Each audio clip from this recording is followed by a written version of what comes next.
அன்புக்குரியவர்களே, தினம் ஒரு தூதன் வழியாக உங்களை சந்திப்பதிலே மிகவும் சந்தோஷம். இந்த நாளிலே உபாகமம் 28:10 கர்த்தருடைய நாமம் உனக்கு தரிப்பிக்கப்பட்டது என்று ஜனங்கள் எல்லாம் கண்டு உனக்கு பயப்படுவார்கள் என்று.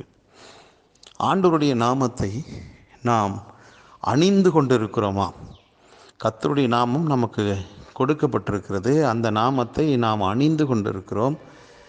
கர்த்தருடைய நாமத்தினால நாம் வேறு பிரிக்கப்பட்டிருக்கிறபடினால, ஆண்டவருடைய நாமம் நமக்கு கொடுக்கப்பட்டபடியினால, நம்மளை கண்டு பூமியில் இருக்கிறவங்கெல்லாம் பயப்படுவார்கள் என்று சொல்லப்பட்டிருக்கிறது.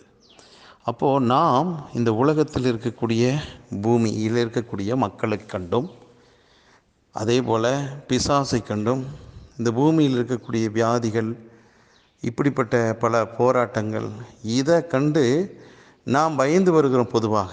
ஆனால் ஆண்டவருடைய வார்த்தைன்னு சொல்லுதுன்னா, கர்த்தருடைய நாமம் நமக்கு கொடுக்கப்பட்டிருக்கிறது. நாம் அதை அணிந்திருக்கிறோம், தரிப்பிக்கப்பட்டிருக்கிறோம். ஆகவே நம்மளை கண்டல்ல, கர்த்தருடைய நாமத்தை தரிப்பித்து கொண்டிருக்கிற நம்மளை கண்டு, கர்த்தருடைய நாமம் நம்ம மேலே இருக்கிறதை கண்டு பிசாசு நடுங்கிறது. இந்த உலகம் நம்மை பார்த்து அஞ்சுகிறது. உலகத்தினுடைய மனிதர்களுக்குள்ளே இருக்கிற ஆவிகளும் நம்மளை கண்டு பயப்பட்டு தான் ஆகணும். இதற்கு மாறா தேவ பிள்ளையே, நாம் அநேக விஷயங்களை கண்டு பயப்படுகிறோம், கவலைப்படுகிறோம். எத்தனையோ விதங்களிலே நம்முடைய வேகம் இதையெல்லாம் கண்டு அப்படியே குறைகிறது, தணிகிறது. இது தேவ சித்தமே அல்ல. நமக்குள்ளே இருக்கிறவர் பெரியவராக இருக்கிறார். உலகத்தில் இருக்கிறவனிலும் நமக்குள் இருக்கிறவர் பெரியவர். அப்படின்னா, நாம் காண்கிற, நாம் எதிர்பார்த்து கொண்டு இருக்கிற, அல்லது நம்ம காதில் கேள்விப்படுகிற எந்த கடினமான பிரச்சனையை காட்டிலும், இந்த உலகத்தினுடைய எந்த பிசாசனுடைய தந்திரங்களை காட்டிலும், அவனுடைய எந்த திறமையை காட்டிலும், நமக்குள் இருக்கிற ஒரு பெரியவர் என்றதான வெளிச்சம்தான் நமக்கு ரொம்ப ரொம்ப அவசியம். ஆகவே நாம் எல்லாரும் யாருன்னா, கர்த்தருடைய நாமத்தை தரித்து கொண்டவர்களாக இருக்கிறோம், அணிந்து கொண்டவர்களாக இருக்கிறோம். நம்மளை பார்த்து தான் பிசாசு பயந்து கொண்டிருக்கிறது என்ற உண்மை நமக்கு தெரிய மாட்டேது. நாம் பிசாசை கண்டு பயக்கிறவர்கள் அல்ல. எந்த அமாவாசை இரவாக இருந்தாலும், வேறு எந்த விதமான உலகத்தினுடைய நாள் நட்சத்திரங்கள் எதுவாக இருந்தாலும் அதை கண்டு நானும் நீங்களும் பயப்பட வேண்டிய அவசியம் இல்லை. நம்மளை கண்டு தான் அவைகள் எல்லாம் பயந்து கொண்டிருக்கிறது.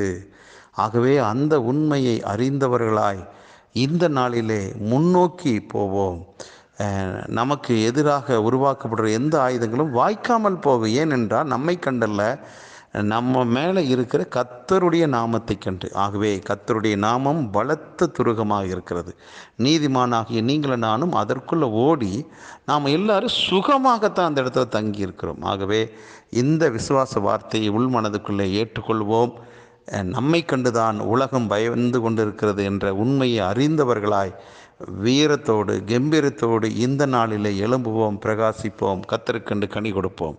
ஜெபிக்கலாம். நல்ல பிதாவே, கர்த்தருடைய நாமத்தை தரித்து கொண்ட ஒரு வாழ்வை எங்களுக்கு ஈவாய் கொடுத்த தயவுக்காக நன்றி.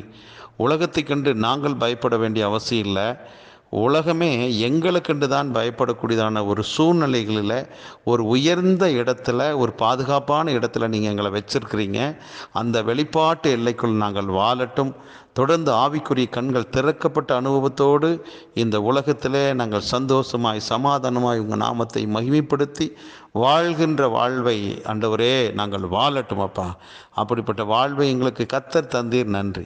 எல்லா மகிமை நீர் எடுத்துக்கொள்ளும். இதை கேட்டுக்கொண்டிருக்கிற ஒவ்வொருவருக்குள்ளும் கர்த்தருடைய நாமத்தை நான் தரித்து கொண்டிருக்கிறேன், அணிந்து கொண்டிருக்கிறேன் என்கிற வெளிச்சம் உண்டாவதாக, சுகமாக இருப்பார்களாக. இயேசு கிறிஸ்துவின் நாமத்தை ஜெபிக்க நல்ல பிதாவே, ஆமென்.